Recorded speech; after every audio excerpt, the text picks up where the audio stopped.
Madame, Monsieur, bonsoir. Bonsoir. Je vous présente Steph Limby qui va m'accompagner au cours de ce webinaire. Donc, Steph est notre directeur international au sein du cabinet Maubourg Patrimoine. Je pense que certains d'entre vous qui nous écoutez avaient dû déjà pu prendre connaissance de webinaires précédents qu'on avait organisés avec Steph.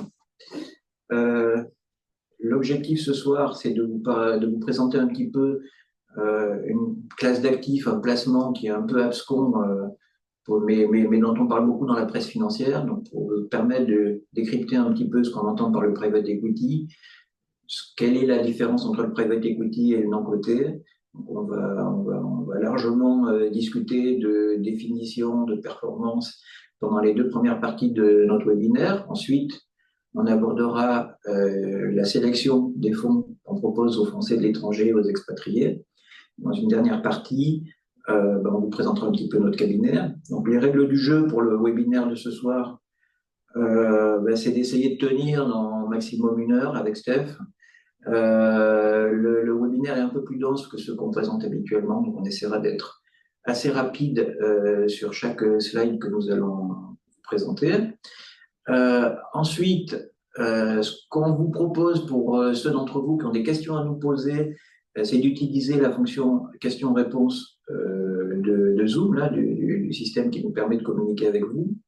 On ne vous promet pas d'y répondre au fil de l'eau parce que ça va nous perturber et la séquence sera hachée, mais on essayera soit à la fin de chaque partie du webinaire, soit à la fin du webinaire de répondre à chacune des questions qui nous seront posées. N'hésitez pas à intervenir, ça rend toujours les débats plus intéressants. Donc voilà un petit peu là je vois que vous êtes maintenant pas mal nombreux à vous être connectés, donc on va aborder directement le cœur de notre webinaire ce soir et vous parler donc du private equity. Donc le private equity en français c'est capital investissement. Très schématiquement, en restant sur les grands principes, vous qui êtes épargnant, vous allez devenir un investisseur. En tant qu'investisseur, vous allez apporter votre argent et vous allez investir votre capital dans un fonds de private equity. Ce fonds de private equity, il est géré par une société de gestion. Il va sélectionner puis investir lui-même dans des sociétés non cotées, qui peuvent être des startups, qui peuvent être des PME, qui peuvent être des sociétés plus importantes, des ETI au plan européen, voire même au plan mondial. On en reparlera largement dans le webinaire de ce soir. Donc le schéma, vous voyez, quatre intervenants dans le private equity, l'investisseur, le fonds, la société de gestion et les sociétés dans lesquelles le fonds investit. Alors, on va considérer qu'il y a deux grandes catégories d'investissement, même si on modulera un petit peu ce qui est écrit là dans les slides qui suivent, mais on va dire il y a deux manières d'investir son argent dans l'économie réelle. Soit on investit sur des sociétés cotées, soit on investit sur des sociétés non cotées, c'est ce qui est un petit peu caché par la télévision. Donc, société cotée, c'est quand vous investissez en bourse, vous allez investir sur des entreprises qui sont développées et qui sont sous l'influence des marchés financiers, puisqu'elles sont sur les bourses. Vous allez avoir la fiscalité, si vous êtes résident français ou même résident étranger, vous allez avoir la fiscalité classique sur les sociétés cotées. Vous allez avoir un rendement que vous espérez stable, régulier, et vous allez avoir une société qui est liquide, puisque vous pouvez la revendre en bourse, avec des frais de gestion qui sont relativement modérés, puisque vous allez payer les frais de gestion de la banque dans laquelle vous avez un compte titre, et vous allez payer quelques frais de courtage qui ne représentent pas grand-chose de votre investissement. Quand vous investissez dans des sociétés non cotées, au travers du private equity, c'est un petit peu différent. Donc là, vous allez intervenir à des entreprises sur différents stades de leur vie. On verra un petit peu comment ça se matérialise en pratique. Et donc là, vous allez financer l'économie réelle. Vous pouvez avoir des avantages fiscaux, parce qu'il y a beaucoup de fonds de private equity qui permettent, au travers notamment des SCPR, d'avoir une imposition sur la plus-value qui est minorée. Vous allez avoir un gain de rendement qui est plus élevé en private equity, mais qui est un peu plus incertain aussi. La revente, ça c'est quand même la grande distinction entre les deux, c'est que dans un cas, vous pouvez revendre facilement. Dans un autre cas, normalement, vous en avez pour 10 ans en moyenne. On verra encore que tout à l'heure que le marché du private equity, c'est pas si simple. Il y a des fois des possibilités d'avoir de la liquidité plus rapidement au travers de deux mécanismes. Et ensuite, les frais de gestion, ils sont plus élevés parce que la société de gestion qui gère le fonds, elle a du personnel qui coûte cher. Et on verra aussi qu'il y a un système d'incentive qui fait qu'au final, les frais sont un peu plus élevés en private equity que si vous investissez dans des sociétés cotées en bourse. Voilà ce qu'on voulait vous dire en première approche pour schématiser ce qu'est le private equity par rapport à des sociétés cotées. Maintenant, on va un petit peu rentrer dans le détail. Et on va essayer de vous permettre de décrypter le sabir, parce que les gens qui parlent du private equity, ils utilisent des termes, beaucoup d'anglicismes, beaucoup de termes techniques, et puis des fois, il y a des termes qui veulent dire plusieurs choses. Donc, on pense qu'il est préférable, au début de ce webinaire, de se mettre d'accord sur les termes qu'on utilisera ensuite tout au long de notre webinaire. Alors déjà, il y a une première incertitude, c'est sur le terme de private equity en lui-même, parce que le private equity, il y a des personnes qui l'utilisent en disant, c'est un fonds, hein, on a vu tout à l'heure, il y a un fonds d'investissement, donc c'est ça, c'est un véhicule d'investissement qui permet d'investir dans des sociétés non cotées. Donc, il y a pas mal de personnes qui utilisent le terme de private equity pour qualifier ces véhicules d'investissement. Puis, il y a d'autres personnes qui vont dire, le private equity, c'est tout le système qui permet d'apporter des capitaux aux sociétés non cotées. Donc c'est un système de financement, si vous voulez. Et puis, de manière encore plus large, il y a d'autres personnes encore qui vont dire, le private equity, c'est l'écosystème qui permet à des entreprises non cotées d'avoir accès à des capitaux sans recourir au marché financier et sans recourir au système bancaire. Et enfin, de manière plus générale, le private equity égale le non-coté. On verra encore tout à l'heure que c'est pas toujours si simple que ça. Donc, la terminologie, hein, elle est variable. Le private equity, ça veut dire beaucoup de choses. Nous, on va dire au cours de notre webinaire que le private equity, c'est l'écosystème qui permet d'investir sur une longue durée dans des sociétés majoritairement non cotées. Majoritairement. Alors, comment ça fonctionne un fonds de private equity?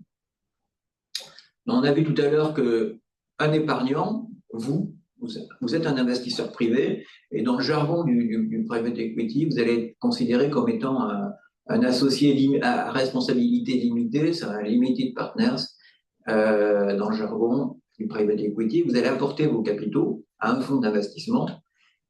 On l'a vu tout à l'heure qu'il était géré par une société de gestion spécialisée. Cette société de gestion, on va l'appeler General Partners, hein, c'est l'associé général du fonds.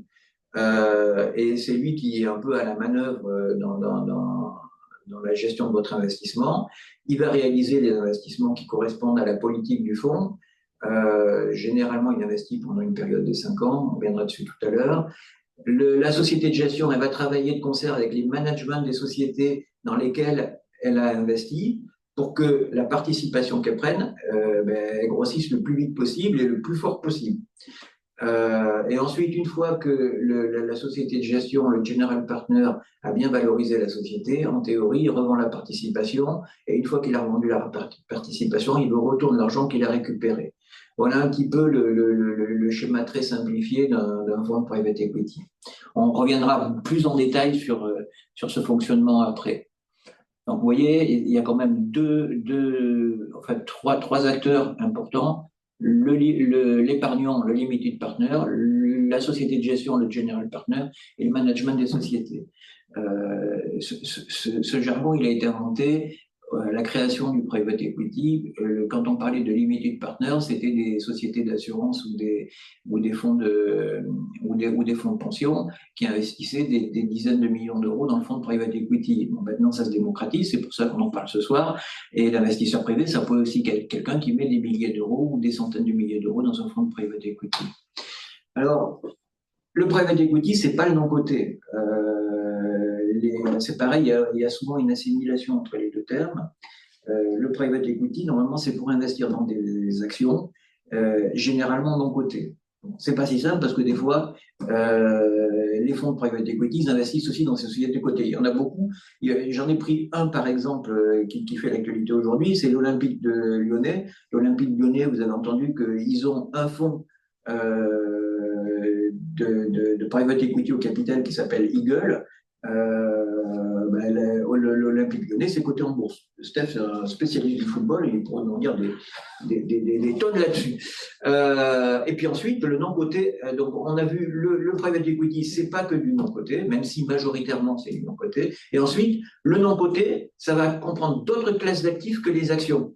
Donc, quand on parle de non-coté, ben, c'est aussi parce qu'on va parler de dette privée. Donc, on en reparlera, mais il y a beaucoup de fonds qui sont spécialisés pour se substituer aux banques pour prêter de l'argent aux entreprises. C'est un secteur qui marche très fort en ce moment, qui est à la mode. Il y a des fonds de non-coté qui se sont spécialisés pour investir dans les infrastructures ou pour investir dans l'immobilier. Donc, vous voyez, le private equity et le non-coté, ça se ressemble, mais c'est plutôt complémentaire. Enfin, il y a une dernière classe d'actifs à la frontière entre les deux, entre le private equity et le non-coté, c'est tout ce qui est secondaire. On reviendra plus largement là-dessus. Le secondaire, c'est un petit peu le marché de l'occasion du private equity. C'est-à-dire que si vous n'avez pas envie d'attendre 10 ans, c'est possible des fois de sortir avant, notamment au travers de ce marché secondaire. Voilà un petit peu les définitions qu'on voulait aborder pour que vous compreniez mieux les thématiques qu'on va évoquer maintenant. Donc ensuite, on va commencer à parler de performance. Pour mesurer la performance d'un fonds de private equity, on utilise en général deux notions. La première, c'est la notion la plus pure, hein, c'est le taux de rentabilité interne. On va regarder l'argent que vous investissez dans le fonds, la durée dans laquelle votre argent est mobilisé dans le fonds, et ensuite, on va regarder la date à laquelle les fonds vous sont retournés. Donc là, après, on fait un calcul mathématique et on a le taux de rentabilité interne de votre investissement. Donc vous verrez si vous appelez Steph et que vous discutez plus en détail de private equity, qu'on va vous proposer de temps en temps des solutions où vous allez pouvoir investir dans des fonds qui ont un historique à 25 ou 30% de TRI. Donc c'est très bon parce que ça veut dire que votre investissement, tous les jours, tous les ans, il progresse de 25%. Ça fait des performances assez fabuleuses, sauf que souvent, c'est les fonds qui sont réservés aux professionnels, donc ils ne sont pas forcément accessibles aux particuliers. Et ensuite, tout est optimisé. Quand on calcule ces 25% de TRI, ça veut dire que les dates de décaissement de vos fonds, elles sont optimisées pour coller le plus possible à la date à laquelle le fonds a besoin d'argent.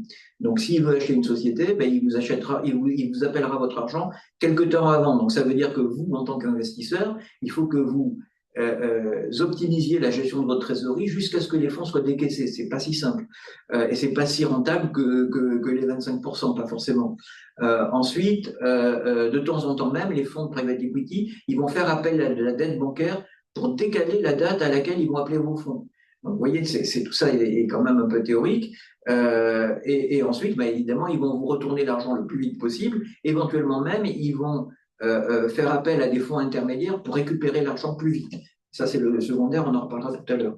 Donc, la performance, et ensuite, il faut faire attention aussi, est-ce que le TRI qu'on vous annonce, il est net de carry interest ou pas? Vous savez, le carry interest, je vous rappelle, c'est le surcroît de rémunération qu'on donne aux managers de la société de gestion parce qu'ils ont bien géré le fonds. Donc, est-ce que les 25%, ils incluent la rémunération de ces managers ou pas? Souvent, ils ne l'incluent pas.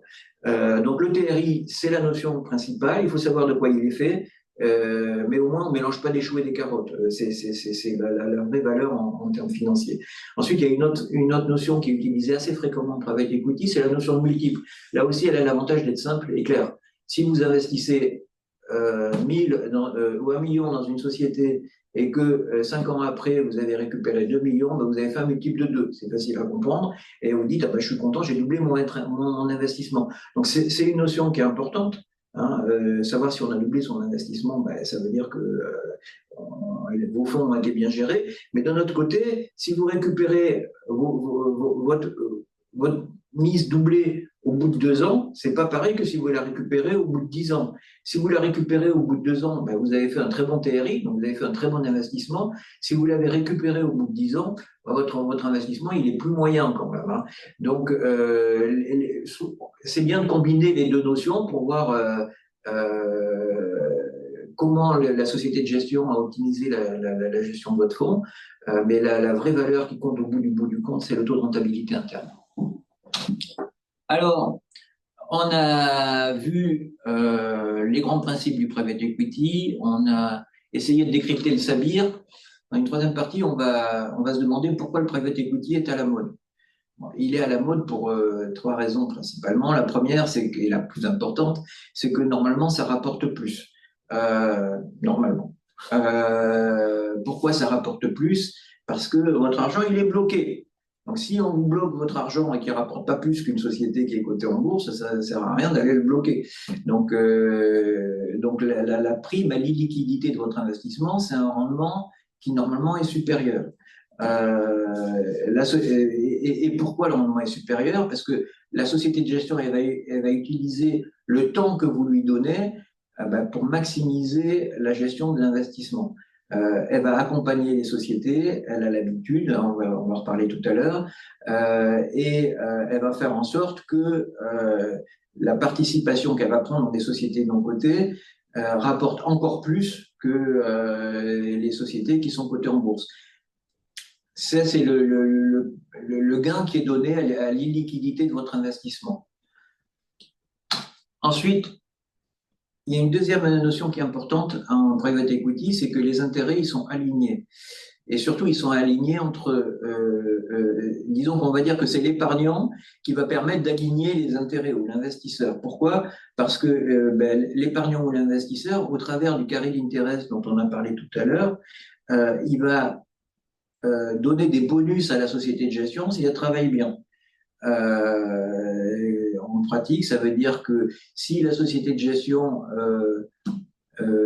est réussie à avoir un taux de rendement interne supérieur à l'objectif qu'elle s'était fixé au départ, elle va récupérer la plus-value qui dépasse cet objectif initial. On va prendre un exemple très simple. Si vous avez investi votre argent dans un fonds dont l'objectif est de rapporter plus de 8% par an aux investisseurs LP dont on a parlé tout à l'heure, si le fonds, à la fin, il a fait 20%, les managers de la société de gestion, ils vont prendre 20% de la plus-value entre les 10% de minimum d'objectifs et les 20% de performance réelle.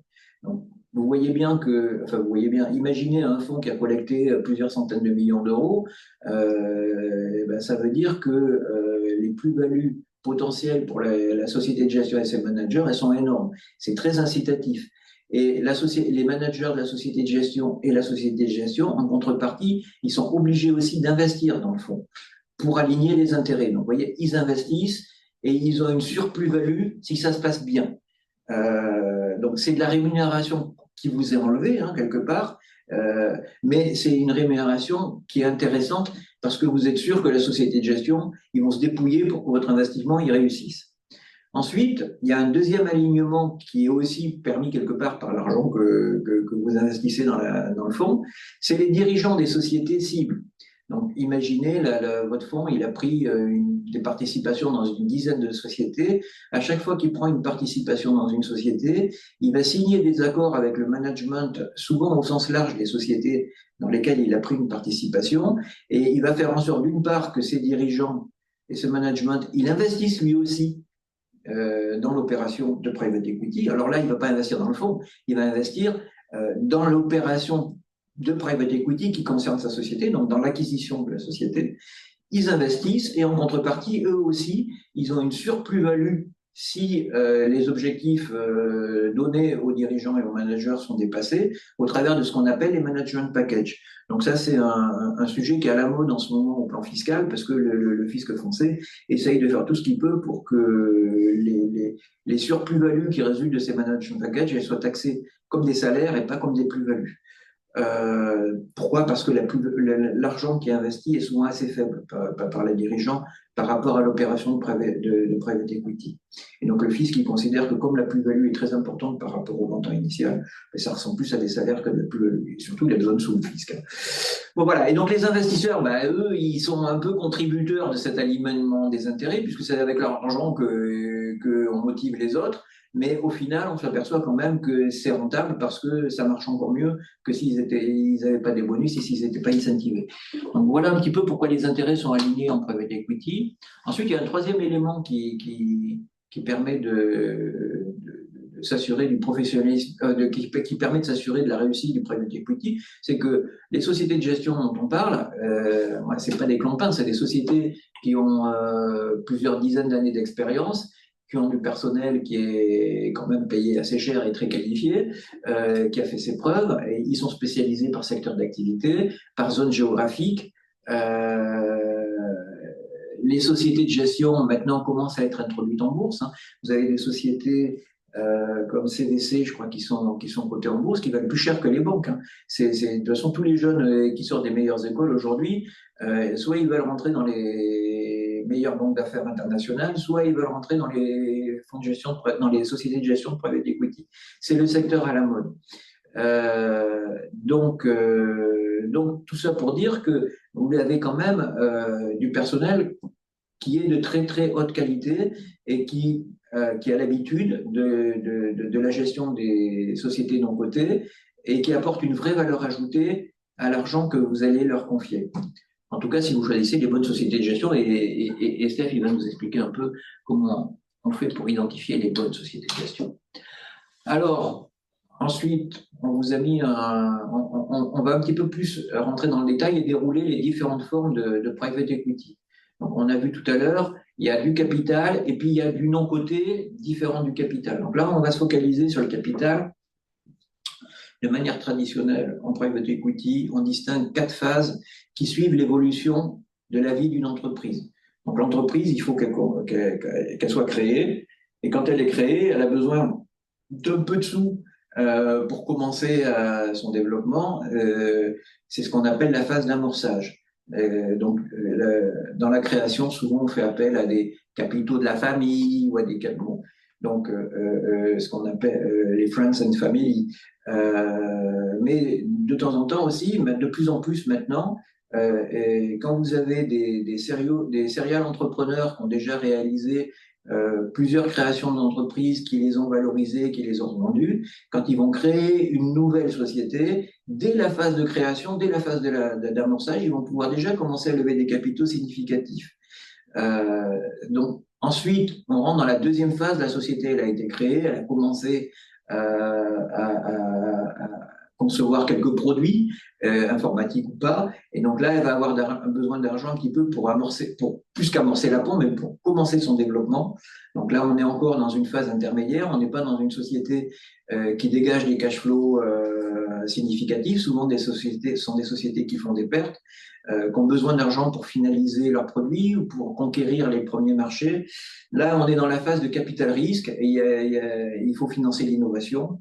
Donc, souvent, ces 2 premières phases, amorçage et capital risque, on va les regrouper sous un terme qu'on appelle le seed pour amorçage, hein, c'est la graine en anglais, et venture, donc pour risque.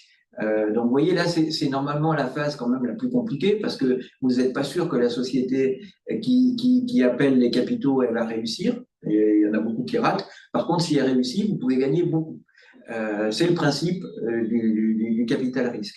Je vous ai mis Xavier Niel en illustration parce que Xavier Niel, il a créé une société qui s'appelle Kima Venture. Et Kima Venture, lui, il profite du fait qu'il a une très forte notoriété pour prendre des participations dans toutes les sociétés qui l'intéressent. Et il en prend des participations dans des centaines de sociétés en France ou en Europe. Et ça tombe bien parce que comme il est très connu, tous les entrepreneurs ayant le meilleur profil, ils vont venir le voir pour lever de l'argent. Eux-mêmes, ils y trouvent leur compte parce que quand Kima Venture investit dans une société, ça la valorise. Donc, vous voyez, c'est l'exemple qui montre que le venture, ça peut être très intéressant et très rentable, mais c'est quand même souvent la classe d'actifs dans le private equity qui rapporte le moins parce qu'il y a beaucoup de casse. Ensuite, vous voyez que l'entreprise, elle a passé les premiers obstacles, elle a créé des produits innovants, elle a trouvé son marché. Donc là, une fois qu'elle rentre dans ce stade-là, elle est rentable, souvent. Donc là, on va rentrer dans une phase où elle va avoir besoin d'argent pour se développer plus rapidement. Donc là, ça va peut-être pour acheter des fonds de commerce, hein, pour ouvrir des boutiques. Ça peut être pour acheter des mots-clés sur Google pour aller beaucoup plus vite dans son développement, pour recruter du personnel. Donc, quand on est dans cette phase-là, on est dans la phase de ce qu'on appelle le capital développement. Donc, on va financer la croissance d'une entreprise. En général, ça vient en complément du crédit bancaire, ce capital croissance. Je vous ai mis comme exemple une société typique de cette phase de croissance, mais il y en a beaucoup d'autres, hein, qui est Doctolib. Donc Doctolib, qui entre parenthèses n'est toujours pas rentable aujourd'hui, mais Doctolib est une société qui a trouvé son marché, mais qui a encore besoin de beaucoup d'argent pour se développer, et qui est accompagnée par des fonds, hein, spécialisés dans la croissance. Donc il y a plein d'autres sociétés, hein, mais celle-là elle est assez illustrative parce que tout le monde la connaît. Ensuite, une fois que vous arrivez à avoir développé votre société, il va se poser la problématique de la transmission. Donc la transmission, là, c'est une phase qui est intéressante parce que la société est rentable et la rentabilité produite par la société va permettre à l'acquéreur de la dite société de financer l'acquisition, notamment avec de la dette bancaire. Donc, les opérations de LBO, elles sont très dépendantes des conditions sur les marchés financiers puisqu'elles sont financées à crédit. Je vous ai mis en illustration le film Wall Street d'Oliver Stone qui reprend une épisode célèbre d'une société de gestion de private equity qui s'appelait KKR à la fin des années 80 et qui notamment avait voulu faire une OPA, qui avait réalisé une OPA monumentale sur la société RGR Nabisco. Donc le LBO, typiquement, c'est toutes ces opérations qui ont été initiées dans les années 80 par une banque qui s'appelait Drexel Burnham Lambert et quelqu'un qui s'appelait Michael Milken, et ça s'est développé au travers les décennies suivantes, et aujourd'hui, c'est la principale classe d'actifs, c'est aussi la plus rentable. Et c'était d'autant plus rentable que jusqu'à il y a 2 ou 3 ans, les taux d'intérêt étaient très bas, et ça facilitait la réussite de ces opérations. Ensuite, dernière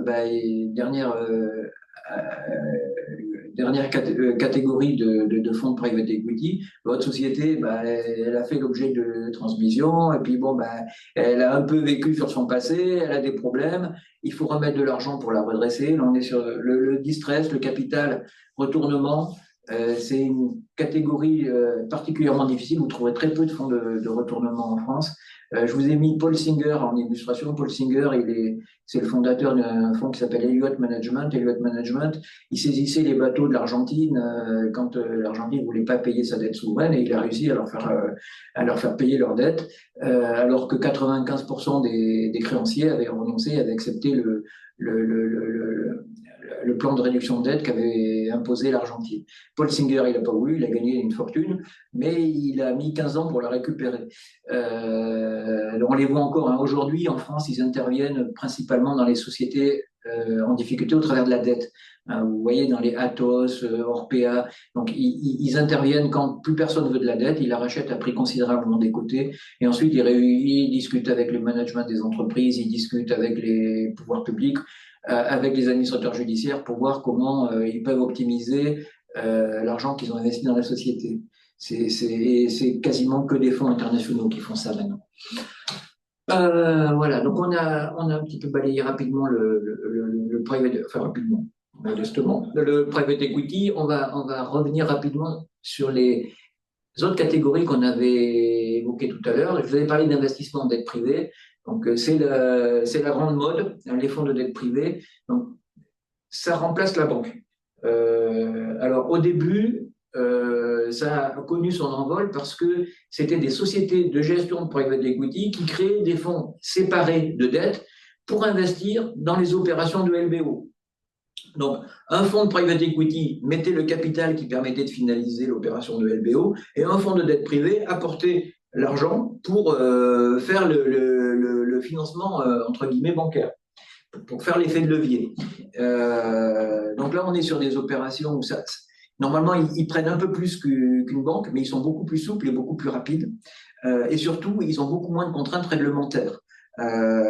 Les banques, depuis la grande crise financière des années 2008 et 2009, elles ont des contraintes de plus en plus fortes. Elles sont obligées d'immobiliser de plus en plus de capitaux propres quand elles prennent des risques. Et au final, elles immobilisent tellement de capitaux propres qu'elles deviennent moins compétitives vis-à-vis de ces nouveaux acteurs de la finance internationale. Et donc, ils ont commencé par financer les opérations de LBO, ces fonds de dette privée, mais aujourd'hui, ils financent tout. Et ils financent, y compris des investisseurs, des émetteurs de premier plan.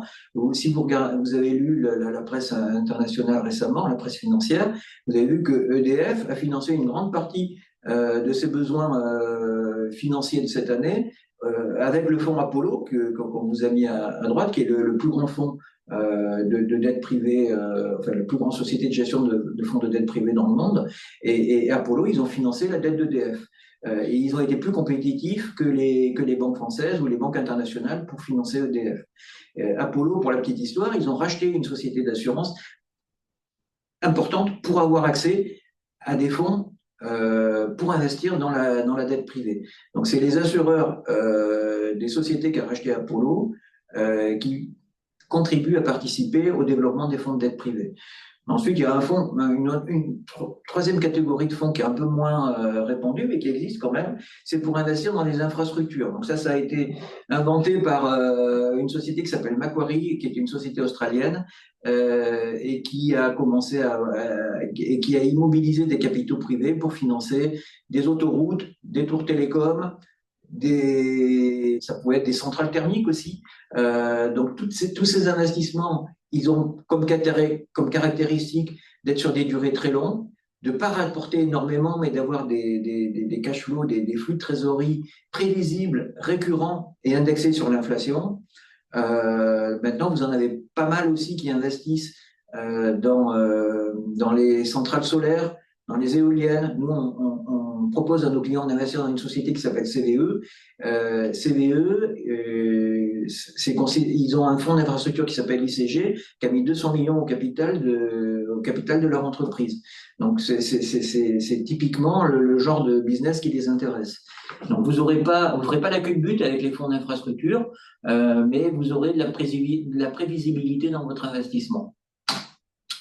Alors ensuite, il y a une quatrième classe d'actifs qui existe en côté, c'est les investissements immobiliers. Donc les investissements immobiliers, comme son nom l'indique, ben, vous allez participer à des opérations immobilières. Donc les opérations immobilières, ça peut être de la promotion, ça peut être de la rénovation, ça peut être de la restructuration. On distingue en private equity immobilier, enfin en côté immobilier, on va distinguer les investissements en capital, où là, il y a 3 degrés. Le corps, c'est le cœur, si vous voulez, c'est un peu comme si vous étiez sur le triple A. Ce sont les meilleurs actifs. Vous achetez un immeuble, il est situé dans un quartier central, le Triangle d'Or à Paris. Il n'y a pas beaucoup de travaux à faire et vous espérez que les revenus vont monter ou que les prix vont baisser et qu'au bout de 5 ans, vous pourrez valoriser votre investissement. Vous n'aurez pas gagné une fortune, mais vous n'aurez pas pris beaucoup de risques. À l'autre extrémité, vous avez ce qu'on appelle les stratégies value added. Donc là, vous avez, comme leur nom l'indique, c'est des stratégies à valeur ajoutée. Donc là, vous allez avoir une acquisition d'immeubles où il y a beaucoup de travail à faire, soit parce qu'ils sont pas bien entretenus, soit parce qu'ils sont pas bien loués. Et donc là, vous allez avoir affaire à des marchands de biens qui savent traiter les actifs immobiliers et dont l'objectif est de faire un petit peu la culbute en revendant. Donc ça peut être des fonds qui achètent par exemple sans les autorisations administratives et ils se disent que s'ils obtiennent les autorisations administratives, s'ils font les bons travaux, leurs investisseurs vont gagner beaucoup d'argent. Vous voyez, entre les deux, il y a le corps added. Donc en immobilier, vous pouvez choisir votre risque. Aujourd'hui, il n'y a pas beaucoup de fonds immobiliers parce que la conjoncture est quand même très particulière. On en a connu quand même 3 ans de crise très forte en Europe et notamment en France. C'est peut-être le moment de réinvestir. Il y a une société qui s'appelle Openstone qui a conçu un fonds de 4 fonds immobiliers, dont BlackRock, qui commence à investir en Europe aujourd'hui. C'est pas forcément notre première recommandation, mais en tout cas, ça a le mérite d'exister. Et sinon, vous pouvez aussi investir en dette immobilière. Pareil, ça vous rapportera moins que si vous investissiez en capital, mais vous prendrez moins de risques. Un peu comme une dette d'infrastructure. Alors, on a presque fini avec les catégories de private equity. La dernière catégorie, on vous a mis une dame qui est très connue dans le marché du private equity, qui est une figure mondiale, et il se trouve qu'elle est française. Elle s'appelle Dominique Sénéquier. Elle a créé une société qui s'appelle Ardian Et Ardian s'est notamment fait connaître, mais pas que, parce que ils ont été pionniers sur ce qu'on appelle le marché secondaire. Alors, c'est quoi le marché secondaire? On a vu tout à l'heure que les fonds de private equity, ils investissent sur des durées longues, qui peuvent aller jusqu'à 10 ans. Mais en fait, ils sont pas forcément contraints par cette durée de 10 ans. Pourquoi? Il y a deux types de situations qui peuvent se passer. Et c'est important de les connaître pour bien maîtriser ce qu'est le marché secondaire. Un fonds de private equity, il peut avoir besoin de céder son fonds, pardon, de céder une de ses participations avant le terme prévu. Pourquoi? Parce que imaginez-vous par exemple que dans la situation actuelle, après 2-3 ans de remontée des taux, le marché des fusions-acquisitions est beaucoup moins dynamique qu'il était dans les années 2020. Donc les fonds qui ont investi en 2018, 2019 et 2020, ils arrivent à la période où il faudrait normalement qu'ils revendent les sociétés dans lesquelles ils ont pris une participation, mais le marché, il n'est pas porteur. Donc, ils vont utiliser, mais eux, ils ont besoin de céder quand même des participations parce que s'ils veulent pouvoir relever de nouveaux fonds, les investisseurs vont dire, mais qu'est-ce que vous avez fait de l'argent qu'on avait investi dans le millésime de 2018 ou 2019? Et donc là, ils sont obligés quand même de montrer patte blanche et ils ont besoin de générer un peu de liquidité. Donc ça, c'est le premier aspect ce qu'on appelle le secondaire sur le private equity, le marché de l'occasion. Hein. C'est un fonds de private equity cède une participation avant son terme à un fonds qui est spécialisé sur le secondaire. Deuxième situation qui peut se produire, vous avez par exemple un cas qui est d'actualité, vous avez Harvard qui a constitué un énorme portefeuille de private equity, mais Harvard, Trump, il leur a coupé les fonds et ils ont besoin de sous. Et les fonds, ils sont pas liquidés. Donc, qu'est-ce qu'ils font? Ils vont aller voir des sociétés de private equity spécialisées sur le secondaire et ils vont vendre une partie de leur participation. Là, on n'est plus au niveau des sociétés, au niveau du fonds lui-même. Et donc, le fonds de private equity secondaire, il va acheter des parts de fonds, pas des sociétés. Donc, c'est cette mixité parts de fonds société qui fait un peu la particularité du private equity secondaire. Donc, c'est à la mode parce que comme je vous le disais, on a connu 2 années difficiles, et il y a moins d'activités, moins de transactions, et souvent, les fonds secondaires, ils viennent pallier le problème de liquidité sur le marché. Et donc, alors il y a une deuxième variante de fonds secondaires, ça s'appelle les fonds de continuation, qui sont aussi créés sous l'égide des sociétés qui sont un peu collées avec leur participation et qui ont pour objet d'organiser la liquidité sur leur portefeuille. Voilà, ça c'est très à la mode. C'est pas une bonne chose que ce soit très à la mode parce que ça veut dire que le schéma du private equity primaire, il n'est pas allé jusqu'à son terme. On est obligé de minorer un peu le potentiel de valorisation pour faire de la liquidité. Après, peut-être que pour ceux qui investissent dans les fonds secondaires, c'est pas mal parce que ça permet quand même de capter cette prime d'illiquidité et d'avoir son argent beaucoup plus vite parce que là, vous êtes sur des investissements qui sont beaucoup plus matures. Donc, vous n'êtes plus sur des durées à 10 ans. Ou alors, le fonds de private equity secondaire, il fera tourner votre investissement plusieurs fois. On en a tous les jours des fonds secondaires qui s'ouvrent. Alors là, j'ai beaucoup parlé, en plus j'ai été très long. Je crois que c'est l'heure de Steph. Donc Steph, il va nous dire pourquoi vous avez intérêt à investir dans le private equity. Pourquoi tout le monde en parle? Merci Patrick. On va parler de performance, la performance des fonds de private equity comparée aux autres actifs financiers. Patrick, on a longuement parlé, mais donc vous avez bien compris qu'un fonds de private equity, généralement, va avoir une durée de vie qui va courir jusqu'à 10 ans. Elle a 4 ans, ou voire 5 ans, pour déployer les fonds que les LP, donc vous, les investisseurs, avez apportés au fonds. Et ensuite, elle va avoir 5 ans pour valoriser cet argent-là, en achetant des sociétés, etc. Et au bout, va donc vous retourner l'ensemble du cash généré et les plus-values éventuelles. Si on prend l'exemple d'un fonds qui fait en moyenne un multiple de 2, d'accord? Donc vous avez mis 100 et au bout vous avez 200. Ce que l'on peut dire, c'est que généralement, au bout de 7 ans et demi, normalement, si tout s'est très bien passé, le fonds vous retourne le capital que vous avez apporté. Et à partir de la 8e année, ce qui vous est versé, donc jusqu'aux 10 ans, c'est totalement de la plus-value. Donc, ce qu'il faut bien voir, c'est qu'un fonds de private equity, c'est fluide en fait. C'est pas un stock, c'est pas un bilan. C'est fluide parce que votre argent, il est appelé au fur et à mesure et il vous est restitué au fur et à mesure. Donc, c'est de la dynamique, c'est pas du statique. Alors, là, on a deux graphiques. Donc, celui à gauche qui montre la performance du capital d'investissement, donc du private equity en France, et à droite, c'est au niveau mondial. On peut voir sur le graphique à gauche que le private equity a surperformé tous les autres classes d'actifs. Donc, quand le private equity, donc le capital d'investissement en France, fait 13,3% de performance annuelle, le CAC 40 est à 10,5 sur 10 ans, l'immobilier est à 4,7 et les hedge funds, donc la gestion alternative, est à 2,2.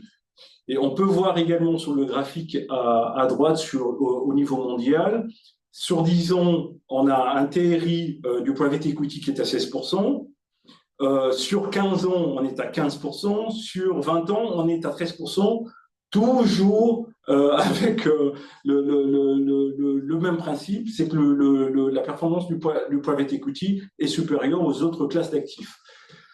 Alors, Patrick l'a dit longuement. Les études qu'on a ici, c'est donc des études de EY et de France Invest, datent de 2023, et de PitchBook d'ailleurs au niveau mondial date de 2023. Nous n'avons pas encore les chiffres de 2024. Peut-être que les choses seront un peu différentes du fait de ce que Patrick a évoqué tout à l'heure. Les entreprises qui ont été acquises, en tout cas les fonds qui ont été lancés au début des années 2020, qui doivent sortir en ce moment dans un cycle économique qui est plutôt difficile, avec des valorisations qui ont certainement baissé. Donc, la performance au bout, on verra quand on aura les chiffres, peut-être du private equity en 2024, pardon, sera moins intéressante que ce qu'on a vu sur ces deux graphiques. Sachant qu'on est quand même sur des tendances lourdes. Exactement. Ça fait quand même longtemps que le private equity est un peu meilleur que le côté et que l'immobilier. Mais alors, par contre, il y a une particularité au private equity, c'est qu'il ne faut pas se méfier aux moyennes. Exactement. Alors, la sélection de votre fonds, évidemment, dans le private equity, est quelque chose de fondamental. Il faut faire attention aux gérants qu'on choisit parce que les écarts entre les gestionnaires sont énormissimes parfois. Donc, vous verrez là, je ne sais pas si c'est du vert foncé, vous avez la performance de ce qu'on appelle les gérants du premier quartile. En fait, les gérants du premier quartile représentent les 25% des fonds les plus performants au niveau mondial. D'accord ? On voit bien que ces gérants-là se distinguent nettement des autres gestionnaires. Quand sur 10 ans, ils délivrent une performance annuelle moyenne ou médiane de 24%, vous avez 16% pour les autres gestionnaires. Sur 15 ans, vous avez 23,4%, vous avez 15% pour les autres, et sur 20 ans, vous avez quasiment 22% et un peu plus de 13% pour les autres.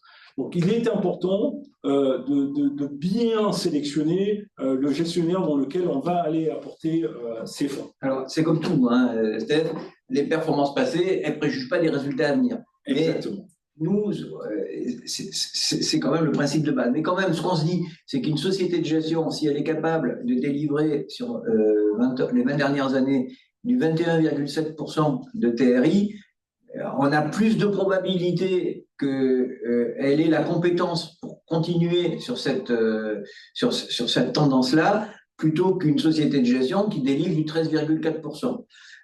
Il faut se rappeler aussi, par exemple, que le private equity s'est démocratisé en France dans les années 2010. quand Nicolas Sarkozy avait fait voter en 2008 au Parlement une loi qui s'appelait la loi TEPA et qui permettait de défiscaliser ces investissements, défiscaliser au niveau des IFI et de manière forte ces investissements en private equity au travers de ce qu'on appelait les FCPI ou les FIP. On en a vendu beaucoup dans notre cabinet. Ce sont des sociétés franco-françaises qui se sont spécialisées sur ces véhicules de défiscalisation. On n'est pas vraiment sur dans les graphiques qui sont évoqués sur les slides. On est sur des performances qui étaient quand même pas bonnes, notamment parce qu'il y avait beaucoup de frais de gestion et surtout parce que les sociétés de gestion, elles étaient souvent pas au niveau. Donc il faut essayer de choisir les meilleures sociétés de gestion. C'est pas facile parce que elles sont difficiles, les meilleures sociétés de gestion. Vous voyez, quand vous voulez investir, par exemple, dans Thomas Bravo, qui est une société technologie, qui investit dans la technologie digitale au niveau mondial, Thomas Bravo, ils prennent pas n'importe quels investisseurs. Il faut ne montrer pas de blanche pour rentrer chez eux. Et ensuite, il faut garantir que vous êtes capable de souscrire 20, 30 ou 50 millions du fonds qui sont en train d'ouvrir. Et il n'y a pas beaucoup, on verra comment les sociétés de gestion s'y prennent, mais il n'y a pas beaucoup de solutions. Vous n'avez pas beaucoup d'offres pour investir dans ces sociétés-là. Exactement. Alors, justement, on y arrive. Comment fait-on? Effectivement, donc Patrick l'a un peu évoqué. Vous avez différents types de fonds dans le private equity pour investir. Alors, il y a des fonds qui sont réservés uniquement aux professionnels d'investissement. C'est ceux dont on parlait. C'est ceux dont on vient de parler, parce que de toute façon, on a des tickets d'entrée qui sont énormissimes, entre 20 à 25 millions de tickets minimum. Vous avez des fonds qui sont ouverts aux investisseurs professionnels particuliers. Alors, dans la taxonomie française, on va faire simple. Un investisseur professionnel, c'est un investisseur qui est capable de mettre 100 000 euros minimum. Au travers donc de fonds qu'on appelle les FPCI, donc les fonds professionnels de capital investissement. Nous, on en propose, alors on en parlera un peu plus tard, mais donc il y a la possibilité aux investisseurs privés particuliers comme vous de pouvoir effectivement investir dans des fonds qui normalement sont uniquement ouverts soit à des professionnels, soit à des investisseurs privés très fortunés. Parce qu'il faut mettre des minimums assez importants. Et enfin, il y a également une catégorie où on a en fait des fonds qui sont ouverts à l'ensemble des investisseurs, parce que les tickets d'entrée sont beaucoup plus abordables. Ça peut représenter quelques milliers d'euros. Là, l'investisseur n'a pas besoin d'être professionnel, mais c'est à nous, en tant que distributeurs, de s'assurer que cela correspond à l'horizon et au niveau de risque du client. Alors, donc ça, c'est très clair. Et alors, ces fonds, ils vont créer quel type de véhicule? Effectivement, il y a plusieurs types de véhicules. Ils peuvent créer plusieurs types de véhicules. Il y a ce qu'on appelle les fonds opérationnels. Là, généralement, c'est un véhicule qui est créé et qui va aller prendre directement des tickets dans des sociétés. Donc ça, c'est le schéma le plus simple, c'est celui d'origine qu'on a vu sur la première slide. Exactement. C'est très simple. Et après, il y a ce qu'on appelle des fonds de fonds, qui on le vend pour en ce moment. Là, c'est un fonds qui va aller investir dans un autre panier de fonds. Donc, il va aller prendre des participations dans d'autres fonds.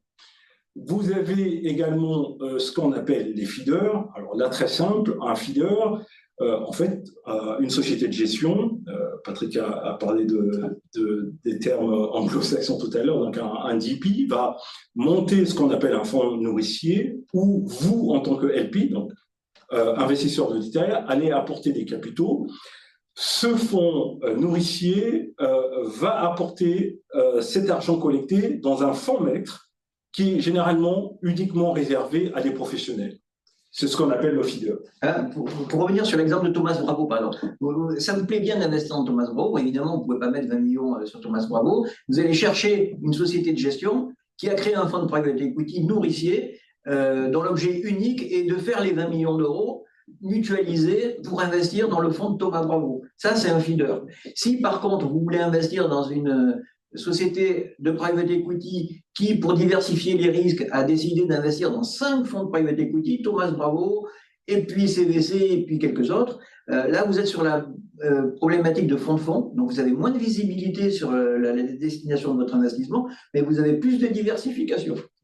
Effectivement. Et vous avez une autre catégorie qui est le co-investissement. Alors, c'est à peu près la même philosophie que le feeder. Là, c'est plutôt, pour un peu schématiser la chose, c'est que généralement, le DP, quand il a construit son fonds, il a sélectionné des gestionnaires, il va se donner la liberté d'aller investir directement dans des entreprises aux côtés des gestionnaires qu'il a sélectionnés dans son fonds. Ça a un avantage, c'est qu'on a un cycle d'investissement qui est généralement plus court, et ça permet donc du coup de réduire un peu l'effet de la courbe Bongi. On n'en a pas parlé, mais voilà. Et ça permet de booster donc par ricochet la performance du fonds de façon générale. Et après, il y a une dernière catégorie qui est les fonds evergreen. Là, c'est très simple, ce sont des fonds qui n'ont pas de durée fixe. On vous l'a dit pendant longtemps, qu'un fonds, généralement, un fonds de private equity a une durée de vie qui va jusqu'à 10 ans. Donc là, le DP a totalement toute latitude puisqu'il n'y a pas de terme au fond. L'investisseur peut rentrer et sortir à tout moment quand il le souhaite. Là, il ne faut pas se raconter d'histoire. À partir du moment où on investit dans un fonds evergreen, c'est un fonds qui doit mettre de l'argent de côté pour faire la liquidité. S'il met de l'argent de côté, c'est de l'argent qui ne travaille pas. Et s'il ne travaille pas, c'est-à-dire que ça vous rapporte un peu moins. Mais vous avez de la liquidité. Alors ensuite, on a 4 manières d'investir dans un véhicule de private equity. Exactement. Vous avez la possibilité de le faire soit en direct, donc directement dans les comptes de la société de gestion, c'est ce qu'on appelle une souscription au nominatif. Donc là, il n'y a pas besoin de compte titre. Soit, effectivement, vous pouvez passer par un compte titre, c'est ce qu'on appelle le nominatif administré. Vous avez également la possibilité de le faire via un contrat d'assurance vie classique. Notamment, c'est le cas de beaucoup de fonds. On peut trouver beaucoup de fonds evergreen dans des contrats d'assurance vie classiques. Sinon, lorsque vous avez une certaine aisance financière, vous pouvez le faire également via un contrat d'assurance vie luxembourgeois sur un véhicule spécifique qui s'appelle le FAS, le fonds d'assurance spécialisé. Là, il faut des sous. Là, il faut des sous, il faut mettre au moins 250 000 euros. Après, on parle souvent des frais. C'est normal que nos auditeurs s'inquiètent des frais. Vous pouvez nous en dire plus? Effectivement. Alors, il faut distinguer. Il y a plusieurs catégories de frais. Il y a les frais que doivent s'acquitter le DP, la société de gestion, lorsqu'elle monte le fonds, simplement. Donc, les frais qui sont liés à la création du fonds, c'est ce qu'on appelle généralement les frais d'établissement, de type frais d'avocat. Vous avez tous les frais qui sont liés également aux investissements. Il faut faire des études de marché. Il faut parfois rémunérer des apporteurs d'affaires, donc ce sont des intermédiaires qui vont vous apporter des dossiers. Et lorsque vous avez trouvé les sociétés dans lesquelles vous souhaitez investir, il faut passer par des processus de due diligence. Regardez si effectivement la société se porte bien, si elle va pouvoir délivrer la performance que vous souhaitez délivrer en retour à vos investisseurs. Tout ça, ça a un coût. Et ensuite, il y a les honoraires de gestion qui sont calculés sur l'encours du fonds et qui vont de 1 à 3%. Voilà, donc alors, après, il y a les carrés d'intérêt dont on a parlé aussi. Effectivement. Les carrés d'intérêt, comme on l'a dit tout à l'heure, c'est quand même des frais, parce que c'est de la performance qui ne vous est pas attribuée. Donc, de toute façon, tous les frais, d'une manière ou d'une autre, c'est l'investisseur qui les paye directement ou indirectement. Même si, que ce soit le fonds, la société de gestion ou le carré d'intérêt, c'est toujours vous qui payez. Effectivement. Alors, la fiscalité, on va en parler rapidement. Oui, la fiscalité, on va en parler rapidement. Déjà, pour les Français de l'étranger, vous ne subissez pas les prélèvements sociaux. Donc, le taux actuel, c'est 17,2 sur les gains et les revenus immobiliers. Ça, vous le savez. Ensuite, il va falloir regarder, en fait, la convention fiscale entre la France et votre pays de résidence. Pour faire simple, sur les plus-values, normalement, vous n'êtes pas imposé en France, compte tenu de la convention fiscale. Là, on a pris l'exemple, par exemple, du Maroc. Pour les résidents, donc les Français qui habitent au Maroc, par exemple, ils n'ont l'impôt à payer, c'est l'impôt marocain. En France, aucune retenue à la source. Je peux également le dire parce qu'on a des clients en Côte d'Ivoire, c'est la même chose. La convention fiscale entre la Côte d'Ivoire et la France prévoit qu'il n'y ait pas de retenue à la source en France. L'impôt à payer est uniquement en Côte d'Ivoire. Et également, sur les revenus, là, il y a une différence. Donc, il va falloir aller regarder la convention fiscale, une fois de plus, entre la France et votre pays de résidence. Mais il y a un impôt, il y a une retenue à la source de 12,8 qui peut constituer un crédit d'impôt dans votre pays de résidence éventuellement. Ensuite, on va en terminer avec les risques. C'est un placement financier. C'est un placement financier qui rapporte, mais qui comporte des risques. Donc des risques de liquidité. Patrick l'a évoqué. Votre argent est bloqué pendant un moment, sauf dans le cas des fonds Evergreen où vous avez la possibilité de pouvoir sortir. Mais il faut accepter ce principe de blocage de fonds sur une durée longue pour pouvoir aller chercher une performance plus importante.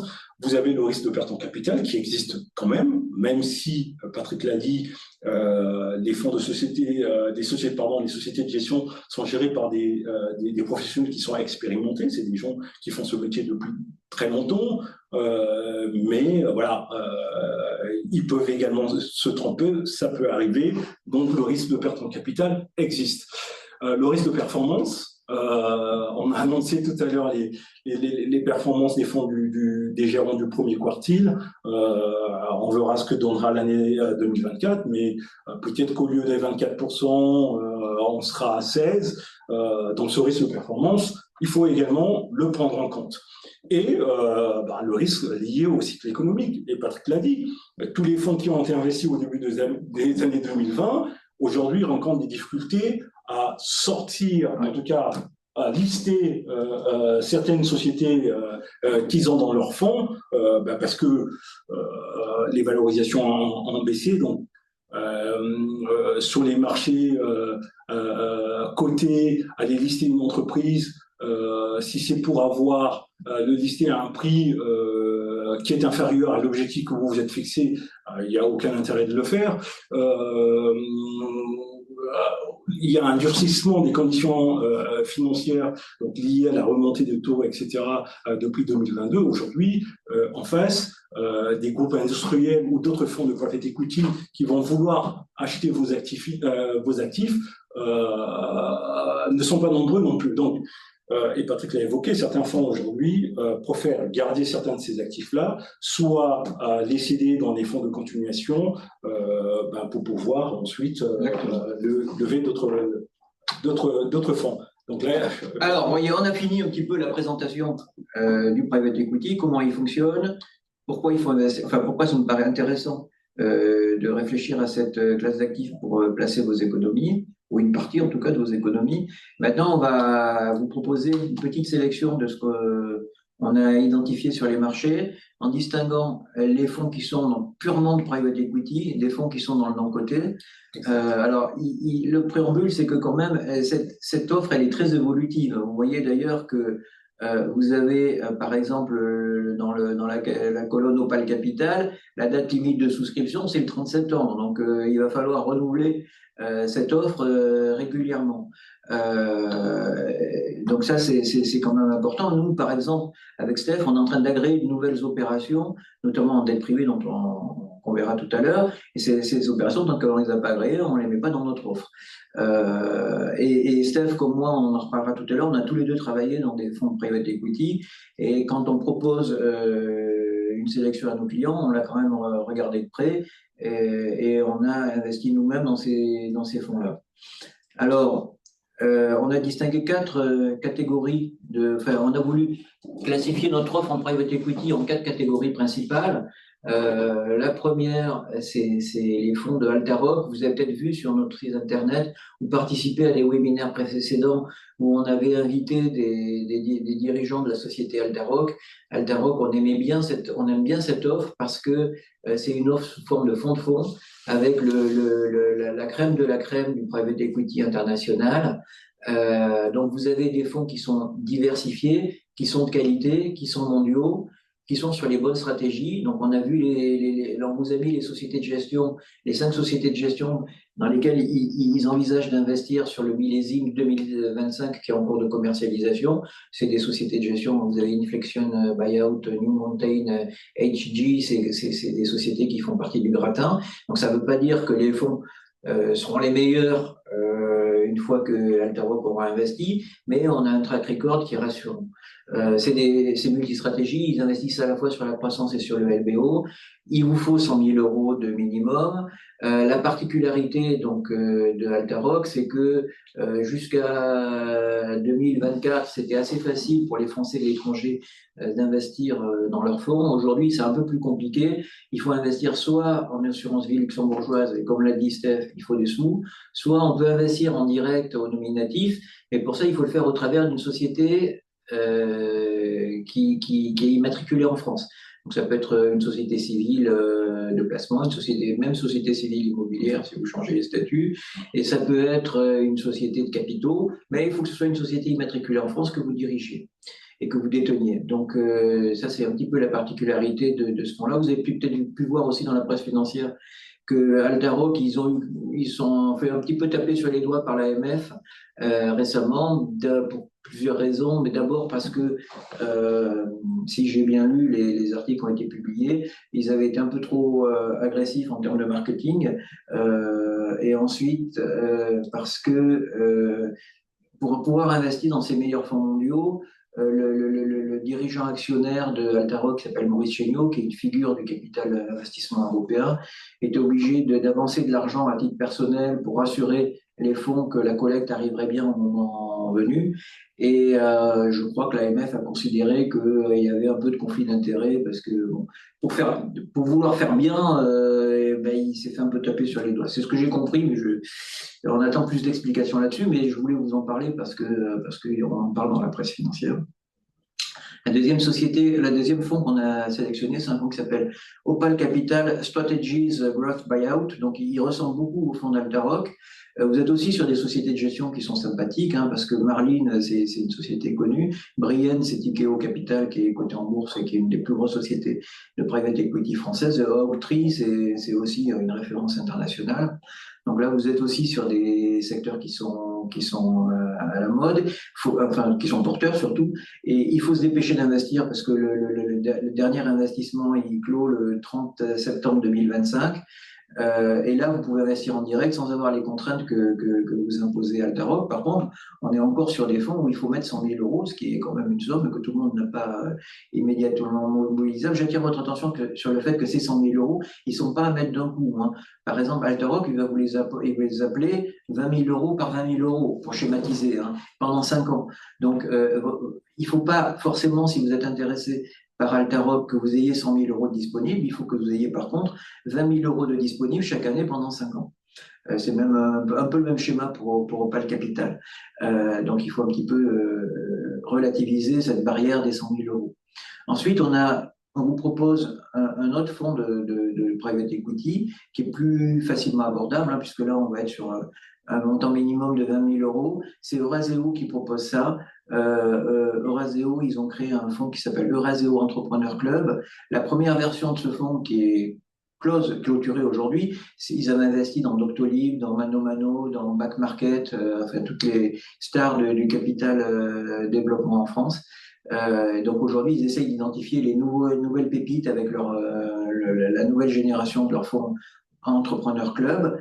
On le propose à nos clients. Petite contrainte, il faut disposer d'un compte titre pour investir dans ce fonds-là. Euraseo nous a promis pour le mois de septembre un nouveau fonds d'investissement dans lequel on pourra investir en actions au nominatif au Luxembourg avec des montants minimums très faibles et donc sans la contrainte du compte titre. Ce qui est important. On reviendra vers vous si cette offre est commercialisée effectivement au mois de septembre.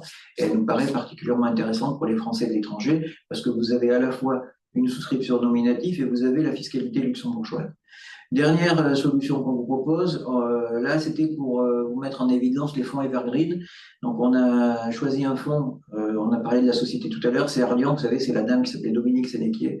Donc ils ont créé un fonds pour mettre en assurance vie qui s'appelle Ardian Access Solutions, qui a la particularité d'être accessible assez facilement. Nous, on le propose notamment au travers du contrat Celencia, qui est un contrat d'assurance vie qui est assez facilement accessible aux Français de l'étranger. C'est pour ça qu'on l'a mis dans notre synthèse. Donc, vous voyez, vous avez 4 solutions pour investir en private equity. Il y en a certaines qui ont des contraintes, mais chacun d'entre vous, vous pouvez trouver quelque chose qui correspond à peu près à vos moyens financiers, à votre horizon d'investissement et à vos possibilités. Donc là, c'était tout ce qui est investissement en capital dans des sociétés majoritairement d'un côté. On a voulu aussi, pour illustrer tout ce qu'on avait dit précédemment, vous présenter quelques fonds qui investissent dans les autres classes d'actifs, dette privée, secondaire et infrastructure. Donc sur la dette privée, on a marié deux solutions. La première, OPA Capital, c'est pareil, c'est le schéma fonds de fonds dans des sociétés de gestion spécialisées internationalement dans la dette privée. On ne revient pas sur les caractéristiques de la dette privée. Vous pouvez investir en nominatif. Il faut toujours mettre 100 000 euros. C'est le ticket pour avoir accès à des fonds vraiment professionnels. Vous avez une solution alternative qui est aussi promue par Euraseo, qui est aussi un acteur spécialisé dans la dette privée. Et Euraseo, ils ont conçu un fonds qu'on aime beaucoup, qui s'appelle Euraseo Private Value Europe 3, qui ne comprend pas que de la dette privée, mais qui, depuis qu'il existe en 2020, a fait entre 6 et 8% tous les ans, y compris en 2022 quand la conjoncture était particulièrement compliquée. Donc là, on n'est pas sur les TRI à 25% qu'on peut trouver de temps en temps quand on est sur du private equity en action, mais on est sur des placements qui sont un peu plus pépères et qui offrent quand même un rendement largement supérieur au livret d'épargne ou au fonds en euros. En secondaire, on a identifié on vous a dit que c'était très à la mode, on aurait pu mettre 15 fonds, on en a sélectionné un, c'est encore Opal Capital qui nous propose ça. Opal, c'est une filiale de Tikeo, si j'en avais pas parlé. Et donc là, c'est pareil, même schéma que tout à l'heure, vous investissez dans 4 fonds gérés par des sociétés internationales connues, Morgan Stanley, Goldman Sachs, Neuberger Berman, Lexington, ça c'est des références en matière de secondaire. Et donc vous êtes sur une stratégie fonds de fonds pour diversifier votre capital. Et il faut toujours mettre 100 000 euros. Pour clore avec cette partie de sélection de notre offre, on vous propose de l'infrastructure. C'est masqué par la société, par la petite télévision, mais on a identifié, on a sélectionné un fonds qui nous plaît bien, qui s'appelle Private Corner Global et Infrastructure Stratégie. Donc là, on n'est plus sur une stratégie de fonds de fonds. Feeder, vous vous rappelez, vous apportez votre argent à un véhicule qui n'a qu'un objectif, c'est investir dans un autre véhicule. Donc là, vous êtes sur un véhicule qui est géré par Equity. Equity, c'est une société suédoise très connue, qui a les grandes fortunes suédoises au capital, qui est internationale, qui a pignon sur rue. Il faut vous dépêcher parce que ça se termine le 30 juillet 2025, donc il n'y a plus beaucoup de temps pour investir dans ce fonds-là. Et donc là, vous allez être sur de l'infrastructure, vous rappelez les tours télécoms, les centrales solaires, etc., etc. Donc vous allez avoir des rendements un peu lissés dans le temps, mais avec pas mal de visibilité. Vous avez la même chose en assurance vie, mais avec des montants beaucoup plus modestes, probablement avec une rentabilité un peu moins bonne. Vous êtes sur un fonds Evergreen qui est géré par une des sociétés phares de la décarbonation en France qui s'appelle Mirova, filiale de Natixis. Et donc là, vous allez pouvoir investir en assurance vie à partir de 1 000 euros. Et vous êtes sur des infrastructures vertes, pas des infrastructures générales. Steph, je crois qu'on a abreuvé nos auditeurs de beaucoup d'exemples. On va maintenant présenter très rapidement notre cabinet parce que il se fait tard. Exactement. Et on a été long. Bon, on va essayer de faire ça très rapidement pour pouvoir avoir des questions si jamais il y en a. Le cabinet existe depuis 40 ans maintenant. On a un peu plus de 2000 clients. On gère 300 millions, un peu plus de 300 millions d'euros d'actifs. Le pôle international que je gère, moi, représente environ 50 millions d'euros. Voilà. Nous sommes situés à Paris, donc la photo que vous avez sur... c'est nos bureaux. Ce sont nos bureaux. Juste à la sortie du métro Argentine, on est entre l'Arc de Triomphe et Porte-Maillot. Alors, juste, je vais parler de moi pour aller vite. Parce que je voulais juste, on a mis tout ce blabla juste pour vous dire que quand on vous parle private equity, quand on vous parle de gestion de fortune ou quand on vous parle d'immobilier, on connaît un peu parce que tous ces métiers-là, Steph et moi, on les a fait. Et on les a fait à des niveaux de responsabilité assez élevés. Donc, quand on vous propose des fonds de private equity, on a un petit peu regardé le moteur qu'il y avait à l'intérieur et on l'a agréé avant de vous le proposer. Exactement. Donc, vous avez là une partie de l'équipe, donc c'est pas toute l'équipe. Il y a donc une collègue également, Elodie, qui est la directrice donc, de la filiale. On a une filiale à Valence, près de Lyon. On a une personne qui s'occupe de la couverture santé et prévoyance, notamment pour les Français de l'étranger, qui est Aline Souza. Il y a son adresse email. En tout cas, si vous avez des besoins dans ce sens-là, n'hésitez pas à l'écrire. Si parmi vous, il y a des gens qui sont basés au Portugal, on a localement un représentant qui est Christophe Pioroland, que vous pouvez également rencontrer sur Lisbonne ou ailleurs. Ben, pour faire ce métier, il faut avoir des agréments. On les a tous. Donc, on est courtier en assurance, ce qui veut dire qu'on est régulé par l'ACPR, Banque de France. C'est ce qui nous permet donc de vous proposer des solutions d'assurance vie, de la santé individuelle. Nous sommes détenteurs de la carte T, donc agent immobilier. On peut sourcer pour vous des biens immobiliers, on peut vendre pour vous des biens immobiliers existants en France. Nous sommes conseillers en investissement financier, ce qui veut dire qu'on est régulé également par l'autorité des marchés financiers, et c'est cette homologation qui nous permet de vous offrir des solutions de private equity comme ce soir, de vous offrir des solutions d'immobilier papier comme les SCPI, de vous aider à ouvrir les comptes titres en France, au Luxembourg et avec nos partenaires aux États-Unis. Et on est également intermédiaire en opération de banque et services de paiement. Voilà. Vous aider à trouver des crédits, éventuellement. On est un peu vite sur la présentation du cabinet, notamment parce qu'il y a certains d'entre nous l'ont déjà entendu. Ce qu'on vous propose, si vous avez des questions à nous poser, c'est de les poser en utilisant votre outil informatique Zoom, là, le question-réponse. On y répondra bien volontiers. Sinon, ce qu'on va faire, c'est qu'on va vous envoyer un replay du webinaire, on va vous envoyer les slides de présentation. Moi, ce que je vous invite à faire, on vous enverra aussi un outil qui vous permet de prendre rendez-vous directement avec Steph. Donc, vous pourrez caler une visio avec lui, ou vous pourrez venir le voir si vous voulez dans nos jolis bureaux à Paris, si vous êtes de passage à Paris durant cet été. Et sinon, on espère qu'on vous a intéressé, on espère qu'on vous a appris des choses. Je constate qu'il n'y a pas de questions qui sont posées. Steph, exactement. Je vous remercie. On a appris beaucoup avec vous. Je vous remercie de votre patience, vous qui nous avez écoutés pendant plus d'1 heure. Et je vous dis à très bientôt. On vous enverra le planning de nos prochains webinaires en même temps que le replay. Merci. Bonne soirée. À bientôt.